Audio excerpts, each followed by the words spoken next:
So,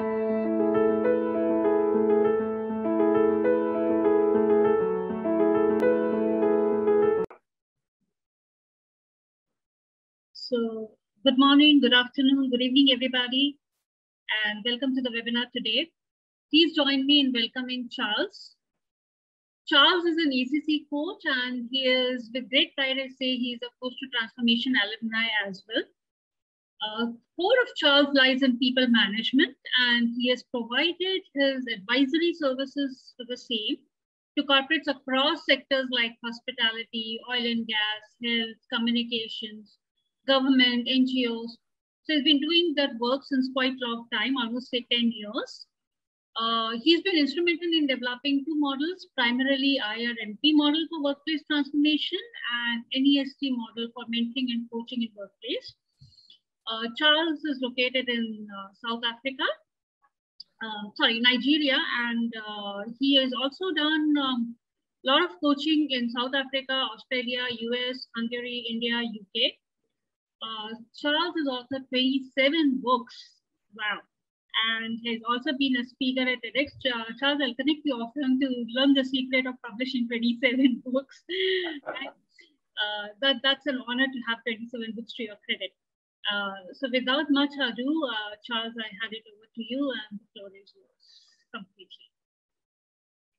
Thank you very much, Doc.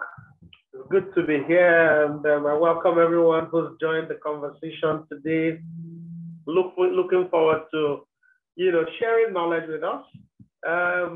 More or less today, we are going to be distilling conversations around relationship management. So when you hear people capital, really, many of us associate capital to our finances, so financial capital. As a lawyer, we will talk about intellectual capital, and if it's a nation, they'll talk about their natural capital or resources. If it's an organization, they will talk about their human capital. So today I'm talking about people capital, and the essence of this conversation really is that none of us is better than all of us. None of us is better than all of us.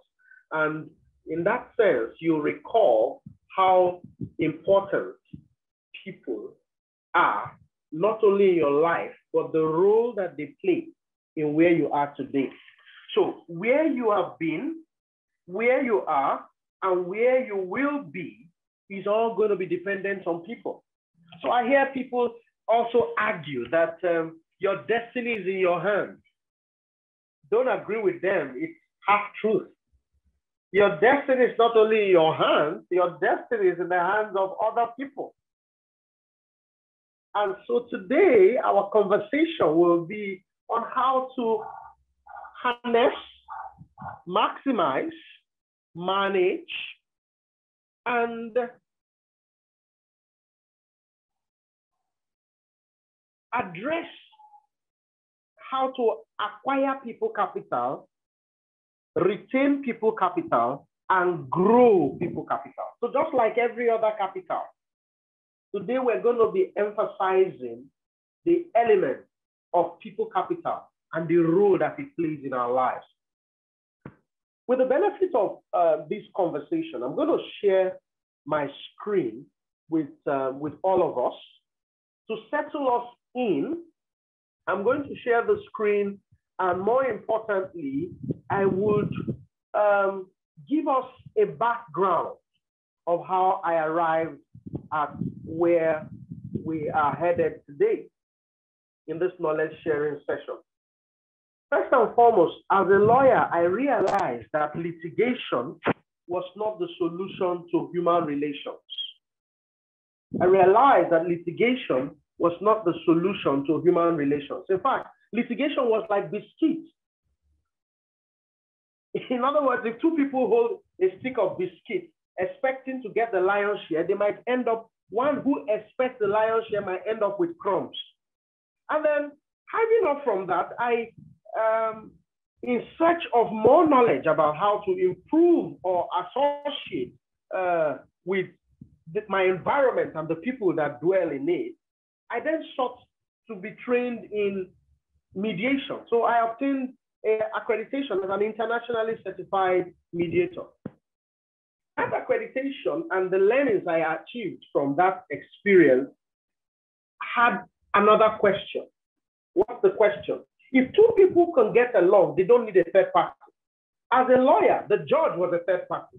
As a mediator, I also was a third party in managing people's affairs or disputes, as the case may be. So I thought to myself, could there be a model or a solution that could help to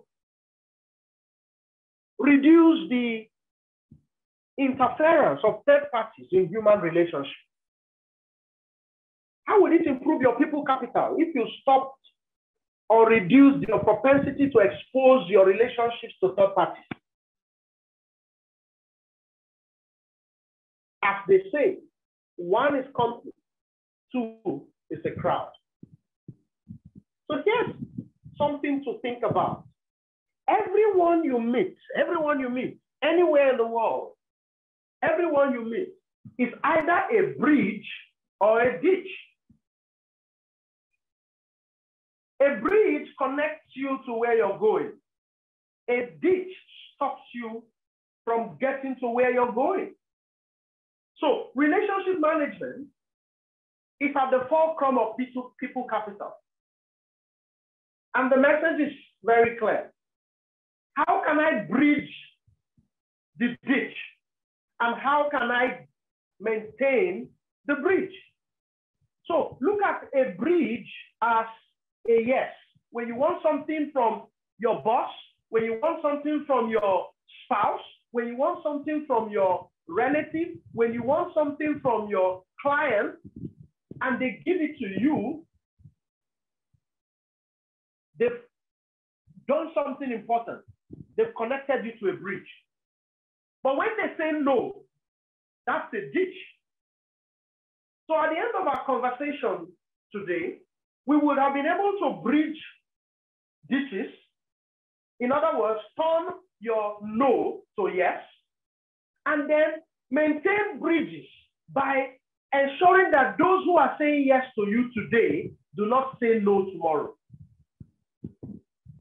I love allegories, and I'll show you another allegory. Everyone is either a landmine or a gold mine. Everybody you meet.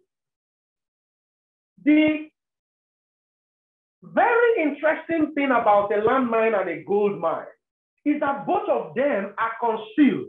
In other words, you could be sitting on a gold mine and not even know and live in penury. And you can walk into a landmine which is designed to maim people without even knowing, in an unsuspecting way. At the end of today's conversation, we will be considering techniques on how to cultivate your gold mines and navigate through landmines. And these represent people. How can you harness the next person beside you? How can you leverage on your privilege? Let me tell you about a relationally skilled person. A relationally skilled person is that one who brings the best out of the worst person, not the worst out of the best person. So, this is the background for our conversation. I'm going to play us a song for just a few minutes to set the tone of our conversation in People Capital. Enjoy it, relax, and reflect on the lyrics. It's a very old song, and it's a very popular song.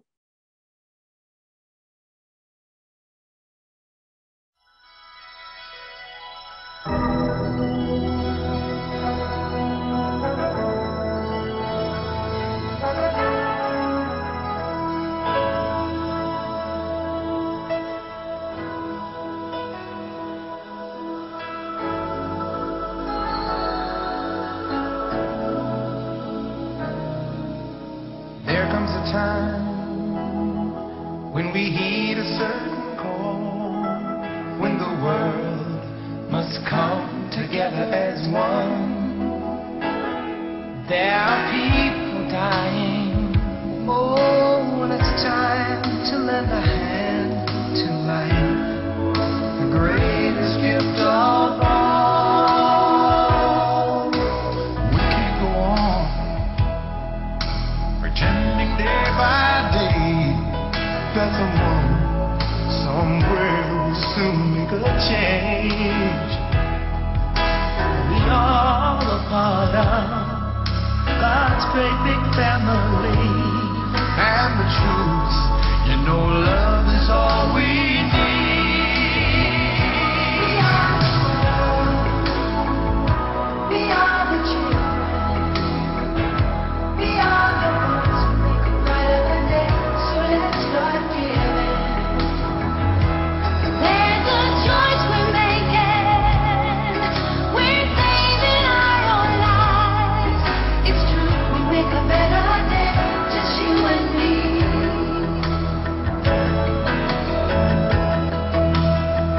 Well, send them your heart, so they know that someone cares, and their life will be stronger and free, as God has shown us by turning stone to bread. And so we all must lend a helping hand. We are the world. We are the children. We are the ones to make a brighter day. So let's start giving. Oh, there's a choice we're making. We're saving our lives. Get through and make a better day, just you and me. When you're down and out, there seems no hope at all. But if you just believe, there's nowhere we can fall. Well, let's realize, oh, that a change can only come when we stand together as one.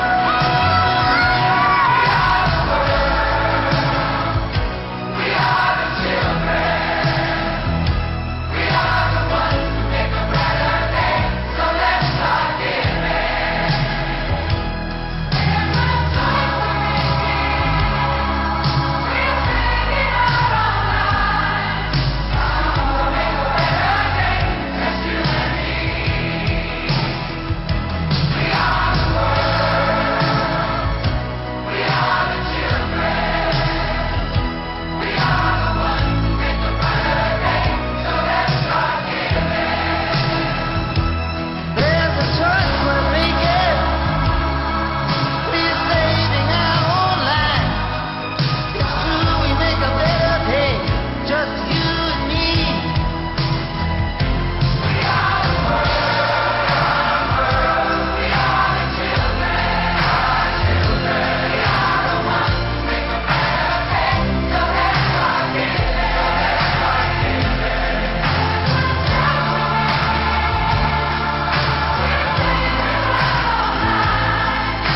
It's true, we make a better day, just you and me. All right, let me hear you. We are the world. We are the world. We are the children. We are the children. We are the ones who make a better day. So let's start giving. Let's start giving. There's a choice we're making. We're saving our own lives. It's true, we make a brighter day, just you and me. Come on. Now, amazing song takes you way back. Takes you way back. An amazing song that reminds us that a tree cannot make a forest.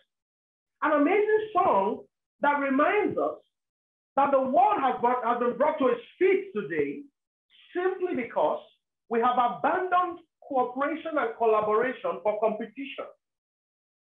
A song that reminds us that, stepping on others is a very, very unsustainable ladder to achieving our goals. Ladies and gentlemen, This was what brought me to the IRMP model. The IRMP model was created to reflect on what keys can actually support a person, an organization, a nation, or a people in harnessing their strengths and overcoming their weaknesses. The IRMP model is a simple model. I for identification, R for resolution, M for management, and P for prevention. How does it work? Identification sits at the top of the pyramid, because if you identify a problem at the root, it will show in the fruit. When you talk about people capital, your ability to identify when things begin to go awry will enable you to prevent a loophole from becoming a pothole, regardless of where the relationship exists. You meet people who don't even know when things started going wrong because of their inability to identify. Then it brings us to resolution. When you identify, you don't just resolve for resolving sake. You resolve effectively and efficiently. A lot of resolutions, as far as people capital is concerned, is effective but not efficient. In other words, they are able to reach a resolution but at great cost. So this resolution here speaks of effective resolution and efficient resolution, a sustainable resolution in human relations. But I've not come to suffer fools gladly. There are certain differences between people that cannot be resolved. And that's where the end comes into play. If you can manage the differences, you can achieve the same result. Because if you try to resolve what can only be managed, you increase your stress levels and you also compromise the relationship the more. Then we talk about prevention. Prevention here makes the model look like both a prophylactic solution and a reactive solution. What do I mean by that? You either prevent the reoccurrence of a strain in a relationship, whether corporate or personal, prevent reoccurrence, or you prevent the occurrence by the understanding of this model. Following through with this model, I'll tell you a little bit of a story. A woman came home and met her two children fighting over one piece of orange. She tried to look for another orange and found none. She decided that, she was going to have her piece. So she took the orange, cut it into two, gave each of them a different half, and she went about her business. They seemed very satisfied. While she was in the kitchen, however, she observed one of the child come into the kitchen, peel the orange, threw away the back, and lick the juice. That seemed normal, isn't it? But the second child came into the kitchen, peeled the orange, threw away the juice, asked the mother for a Ziploc bag to put the back, because they asked them to bring it to school the next day.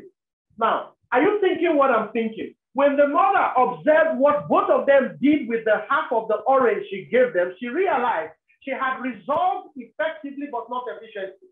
Because had she asked the question, what do you need the orange for? She would have ensured that one had all the back, the other one had all of the juice.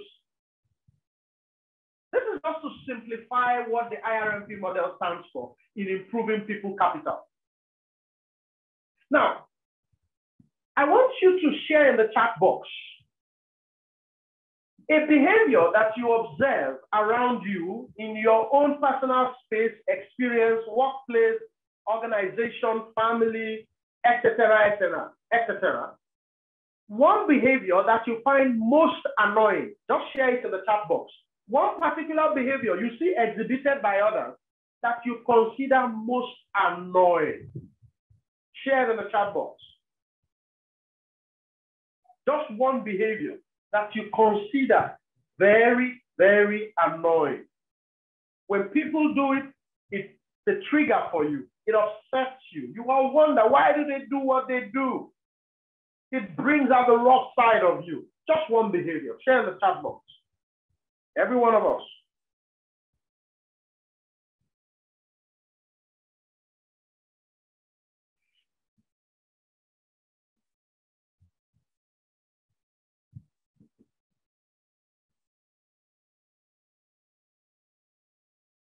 Can you see the chat box, Charles? Yes, I can. Okay. Nagging, pretending, holding too long on something, character assassination, not letting go, interesting feedback, using power, position of power, gossiping, interrupting others, keep sharing, lying, repetition, talking as if they know everything, arrogance, talking down on people, disrespect, not listening and empathizing. What is that behavior you consider most annoying when you see other people exhibiting it? Taking credit for other people's work, inconsideration, creating their own stories, even if they are baseless.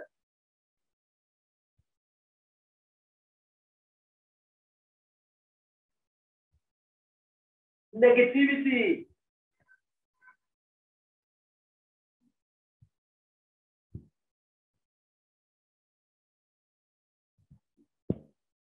Okay.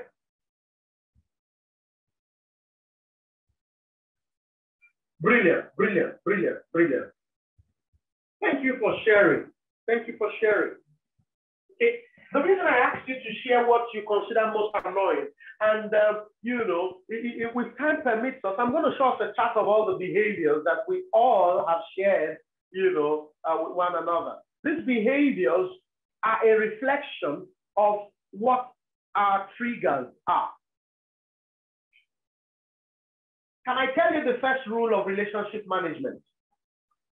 The first rule of relationship management is that we are different. Rule number one, we are different. Rule number two, know the difference. The first rule of relationship management is that we are different. The second rule is know the difference. Anyone who doesn't understand these rules cannot increase, manage, or harness their people capital. We are different. We are different in the way we think. We are different in the way we act. Our experiences are diverse. Our interpretations are diverse. Our perceptions are diverse. The role of a man or woman who wants to increase their people capital is to know the difference. So the two things you just need to take away. Agree that people are different. But that agreement is not enough. It's just 50% of what you need to do for your people capital to increase. Know the difference. How do you know the difference? I'm now going to share with you some keys that will enable you to navigate the murky waters of human relations. People are difficult. You know why? Because man is dynamic. Man is dynamic. You can tame animals. You can't tame a man. Now, the first principle is this.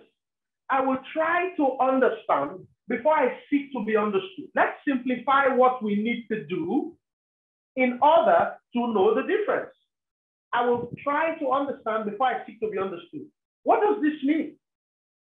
If I ask you a question, how many of you like to live with or work with people who don't understand you? I can assure you that 90%, if not 100%, will say, no, I don't want to live with somebody who doesn't understand my language, who doesn't understand my verbal and non-verbal communication, who doesn't understand when I'm happy or sad, who doesn't understand, who misinterprets me, misquotes me.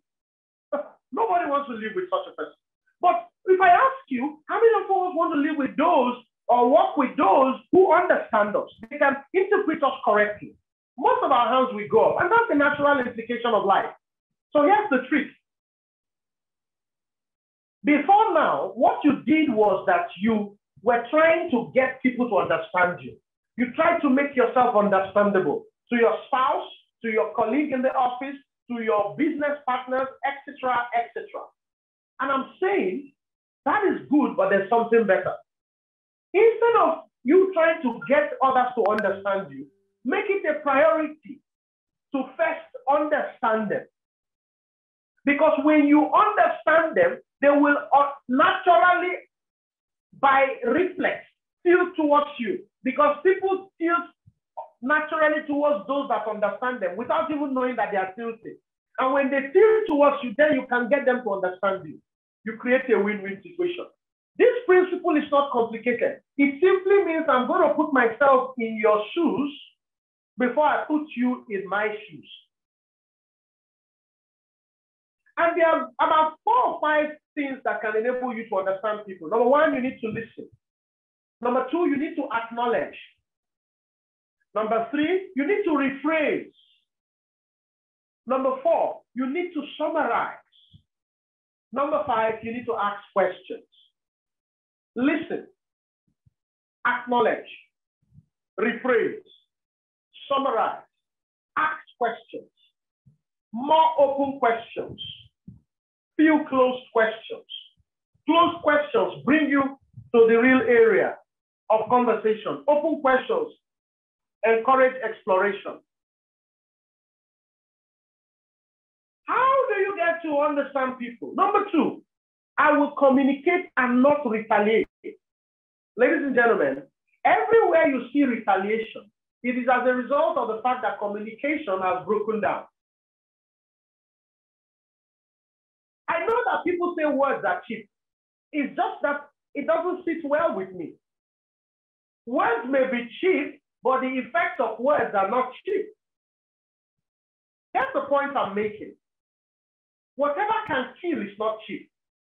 Words, communication is like medication. Words are like pills. The right words heal, but the wrong words kill. So when it comes to communication, you want to improve your people capital, you come to realize it's not what you say, but how you say it. So the picture in this slide shows that both of them are using their non-combatant hand. If they were using the other one, both of them will have injured themselves. An eye for an eye leaves the whole world blind. Write this down. Odd things happen when we try to get even. Odd things happen when we try to get even. Number 3, I will apologize and take responsibility. You want to increase your people capital? You want to really come into the place where you're able to increase, harness, maximize people capital? You must understand the psychology of apology. There are different kinds of apology. There is verbal and non-verbal apology. But when we talk about apology, many people think that we only apologize when we are wrong. And I tell you, aside your ego and other circumstances arising from maybe if you're a business, you don't want to lose money, right? I can tell you that one of the most common reasons why people do not apologize is because they are right. I mean, if I did the right thing, why should I apologize to you? I feel justified. But here's what you need to do to increase your people capital. When the value of the relationship exceeds the consequence of the offense, apologize even if you are right. When the value of the relationship exceeds the consequence of the offense, apologize even if you are right. And what's the essence? Remember, I told you everyone is either a bridge or a ditch. When you apologize, you create a bridge that enables you to be able to share with the other person the reality of the situation. They are beclouded by their emotion. Unless you apologize, you will not clean their view and perception. All right. Look at this poster. It says, the difference between a person who avoids your call at midday and the person who takes your call at midnight is relationship. True or false? I got another one for you all. Here's what it says. Strategy without synergy. It's like building on sand. Everything looks good till the storm comes. The strength of your capital is dependent on how much it can survive in times of trial. This conversation is for you to harness and maximize sufficient people capital that can withstand situations and circumstances. This point says one person can do strategy, but it takes more than one to form a synergy. It's simple, ladies and gentlemen. Have you ever seen a person clap with one hand? It just doesn't work, right? And when you do this, you may be clapping, but it's not enough. But when you do this and do this and do this, it takes 10 fingers to have a good clap. Let me now delve into some of the things that really affect people capital. I want to marry this with two words, network and network. I have really thought very deeply about why networks fail. I agree, and I hope you do too, that a person's network is directly proportionate to their network.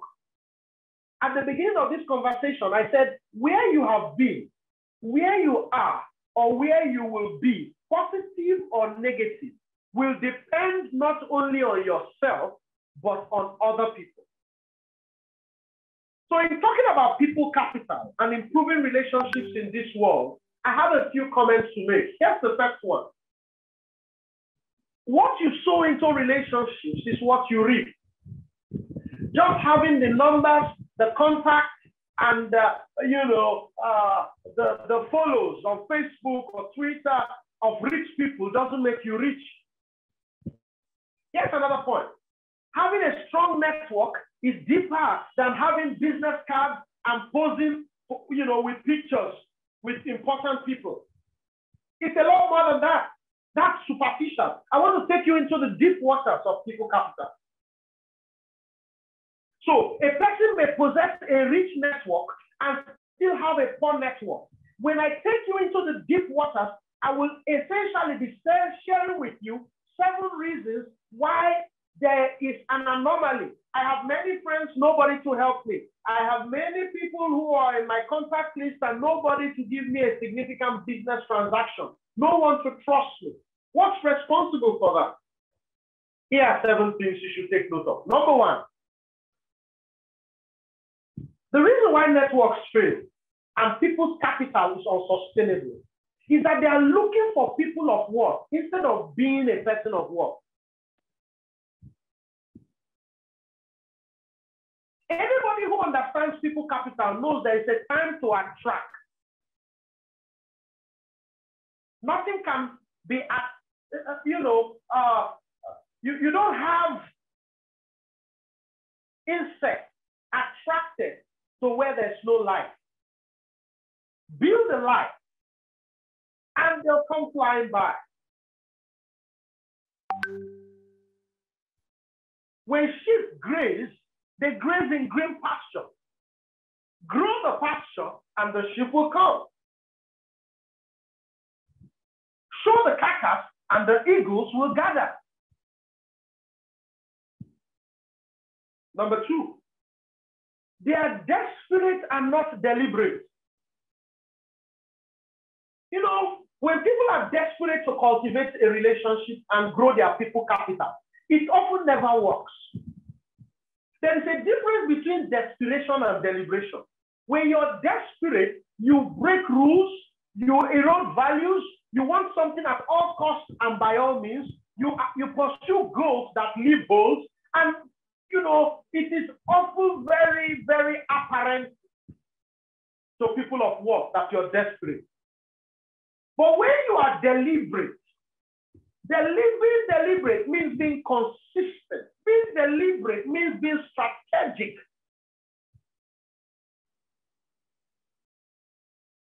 Are you desperate about that relationship? Are you desperate? Think about it. Number 3, they manipulate relationships which produce artificial results. If you want to build your people capital, just like financial capital or human capital or any kind of capital capital in the world, you must be ready to wait. Show me anyone who is wealthy in the world, and I will show you somebody who planted a seed and continued to water and cultivate it while others were eating it. Many people manipulate relationships for artificial results. They create a scenario that is unsustainable to attract a relationship, whether it's a business relationship or it is a filial relationship. The fact that you misrepresent facts, the fact that you play on emotions, the fact that you play to the gallery will only produce artificial results. What's the consequence of artificial results? What is artificial will always fade away in the face of the original. Number 4, they breach trust. If you want to grow people capital, you must understand that you cannot buy trust. You can't buy trust. You build trust. And if you're going to build trust, you must not breach trust. When a person gives you their trust, come sun, come rain, what is your level of defense and protection? When you find people who are not able to raise, sustain, and increase people capital, it is because of their trust quotient. What you are entrusted with today is a reflection of how much you can be trusted. Write it down. Whatever you are entrusted with is just a reflection. What you are entrusted with today is directly proportionate to how much trust others have in you. If you keep breaching trust, you keep eroding your people capital. Number 5.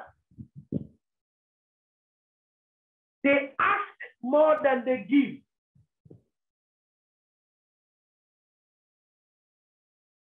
They want to get all they can and can all they get.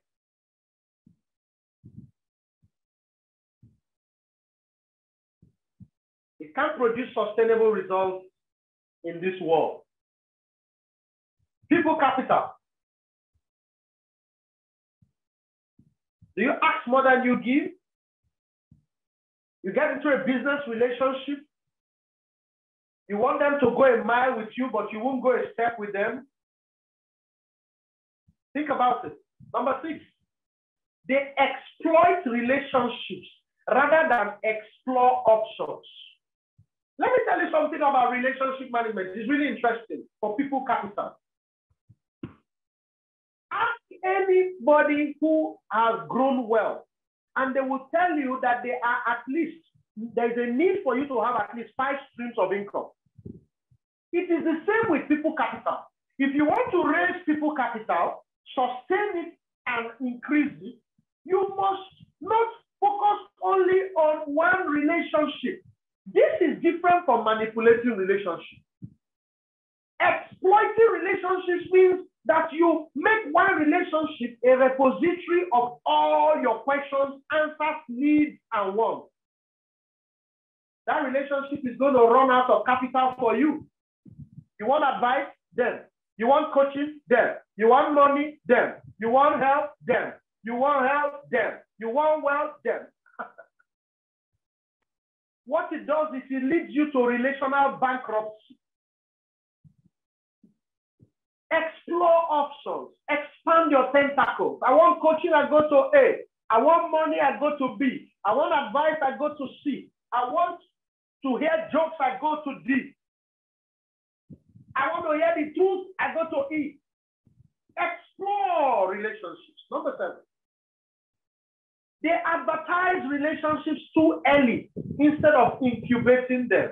Every relationship has a lifeline of incubation. If you want to grow your people capital, you should be somebody who understands this principle of the lifeline that relationships need.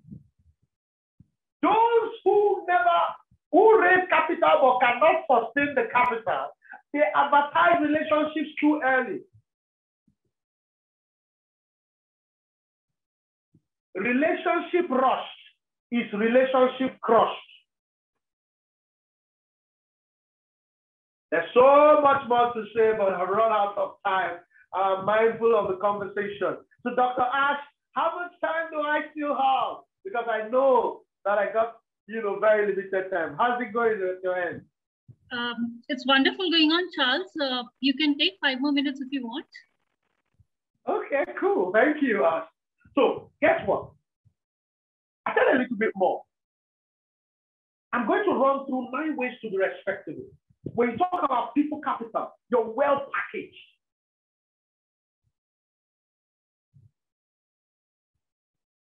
You cover your rare.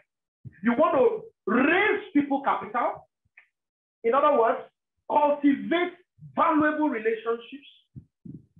Then harness them and then maximize them. The most popular and sustainably wealthy people in the world picked some others from the dungeon. They asked a man, very wealthy, how were you able to raise 1,000 millionaires in your company? You know what he said? He said, when I picked them, they were not millionaires.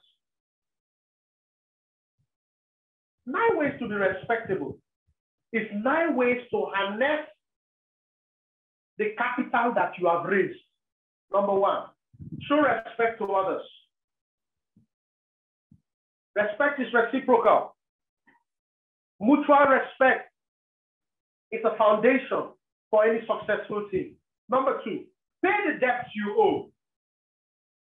Don't let people remind you to pay debts of love, debts of promise, financial debt. Pay the debts you owe. You can fool all the people sometimes. You can fool some people all the time, but you can't fool all the people all the time. Number 3, keep your word. Let your word be your bond. If you can, say you can. If you can't, say you can. Don't say you can when you can. Number 4, never judge a matter before it's time. It erodes people's perception of you. Number 5, help sacrificially. Don't make your help a bait. People can see through the facade. You're doing this because you want this. That can affect your people capital. Number 6, show up on time. Show up on time. Time is money, not just financial money. When you show up on time, it also shows that you value the people. And people who you value add value to you. Number 7, take a stand. When you want to harness people's potential or maximize people's potential, you shouldn't be somebody who's always sitting in the fence. Never taking a stand so that nobody knows where you belong. If nobody knows where you belong nowhere. Number 8, apologize early. People do apologize, but the trouble is they apologize when it is too late. So after this call, I'm sure a number of us will know areas we need to plug in and close gaps. Number 9, do not betray trust.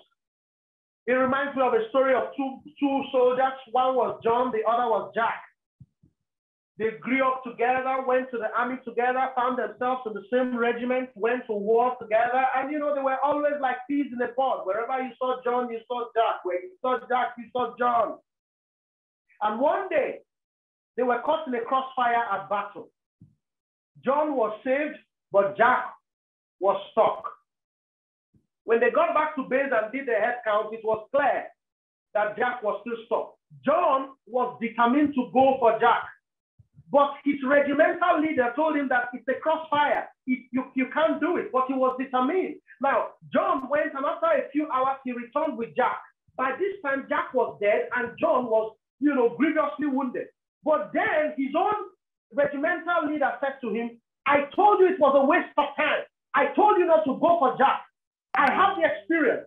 And then John said, I know you're right. But when I got to Jack, I met him alive, even though he's dead now. And the last words on his lips were, John, John, I knew you will come from me.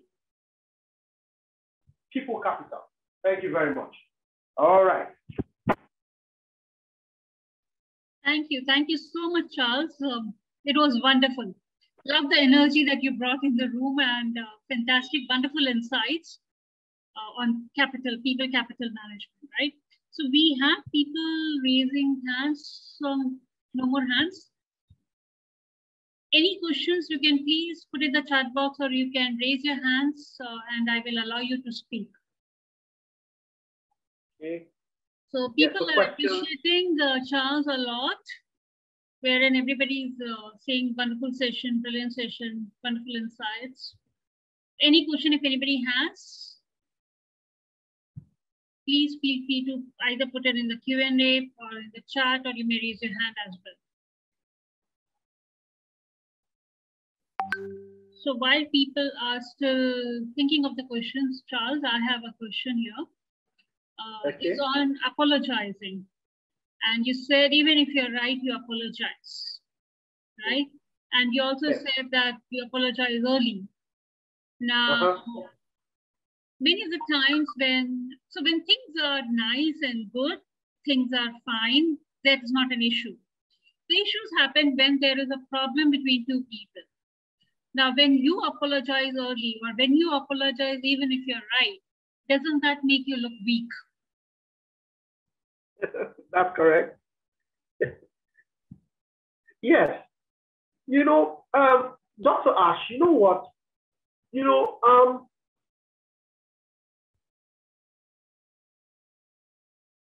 oftentimes we think that the value we place on the relationship is the same as the other party.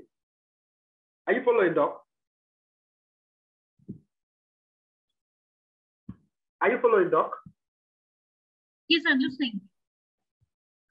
We often think that the value we place on relationships on the other party is the same value they place on us. But research has shown that the way you value a relationship may not be the same way the other person in the relationship values it. That's why I shared that caveat.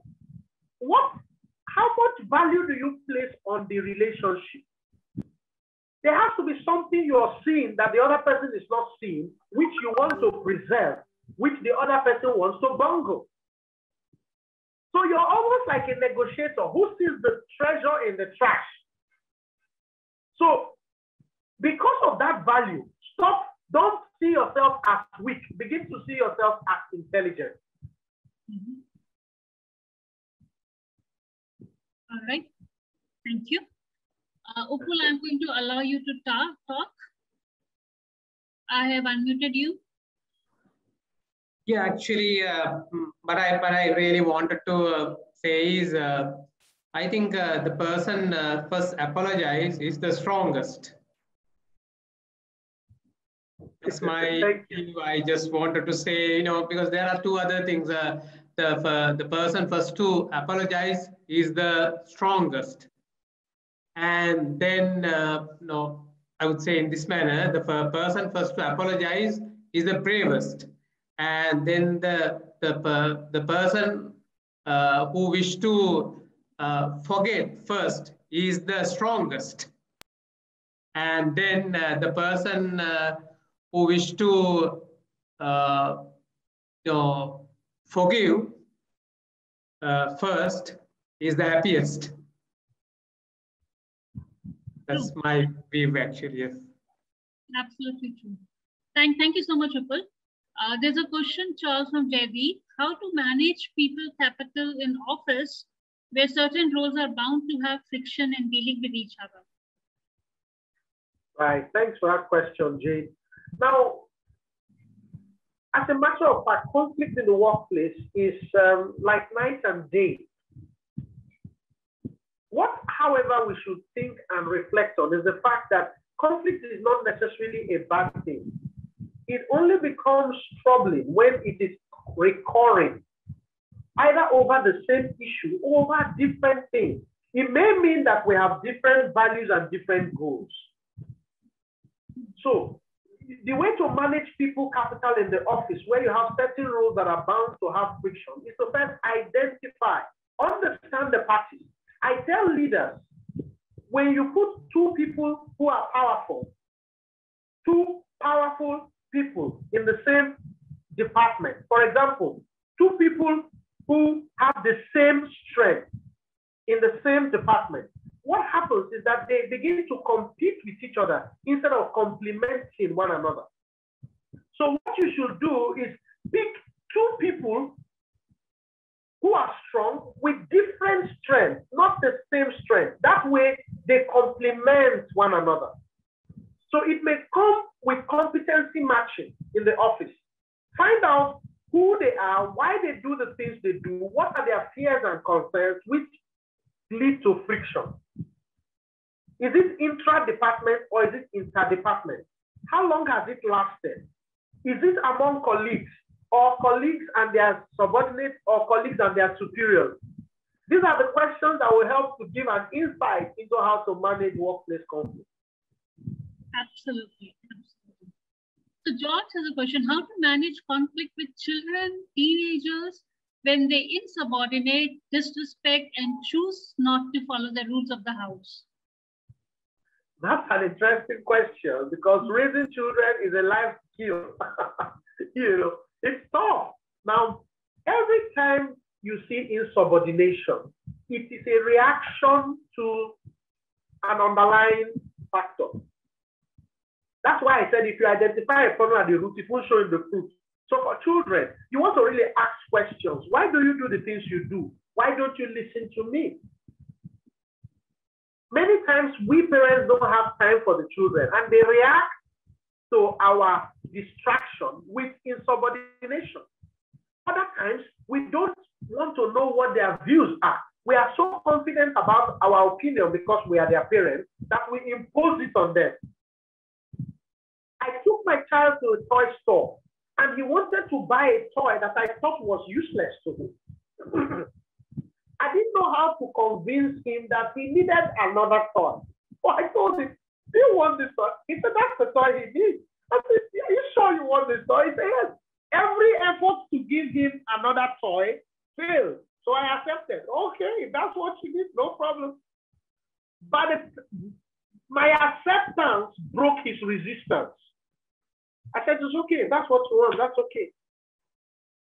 When we got downstairs, I asked him the last time just before paying, is this what you really want? He said, no, okay, I'll take that one. It's not easy. It's not going to come easily. But, you know, communication prevents retaliation. All right? Wonderful. Though I don't know how easy it is in practical day-to-day life, especially when it comes to teenagers. I really wonder. Oh, it's tough. Okay, thank you so much, Charles. There's another question: how to increase your people skills? Inward looking versus outward looking. Do you think apart from EQ, IQ, SQ, that is spiritual quotient, is also important in today's chaotic world? As a matter of fact, all of these dovetail. People capital, however, is about how humane that you are. It's about an awareness into yourself and other people. I wrote a book. It's called The Life Class with Charles, and I talked about the bile. The bile. Every animal has a bile, and it's so small. Those butchers know that when they are cutting open the animal, they must be careful when they get to the bile. Because if they rupture the bile, it ruins the entire meat, and no seasoning can save it. Now, a relationally skilled person, like I mentioned, is the one who brings the best out of the worst person. That's your goal, to get the best out of the worst person. Because a lamb to Dr. Ash may be a tiger to me. So how do I get the lamb out of her and not the tiger out of her? How do I ensure that I can relate with her without tearing open the bar? That is the people capital. And the field for the intelligence, social intelligence, executive intelligence, etc., etc. Doing everything with a human face. That's people capital. Thank you so much, Charles. I'm cognizant of the time, and there are not many more questions anymore right now. So I would take this opportunity to thank you. Love the energy, love the insights that you brought, and a very different perspective to people capital management. It's wonderful to hear. Thank you all for joining us for today's webinar. I will be putting in the chat box the link to get your CCUs. And you can copy paste this link. It's there in your chat box. Copy paste the link and submit the form. You will receive your CCUs end of November. Thank you so much, Charles. And thank you for doing this for us. I'm happy to take the questions and emails. Those who can, who time will not permit them, to share their questions. Sure. So if anybody have any more questions, you can please write to me or you can write to Charles as well directly, not a problem. And he will be more than happy to respond. Thank you all. Have a great time for the rest of the day. Bye-bye. Thank you all for attending. Bye.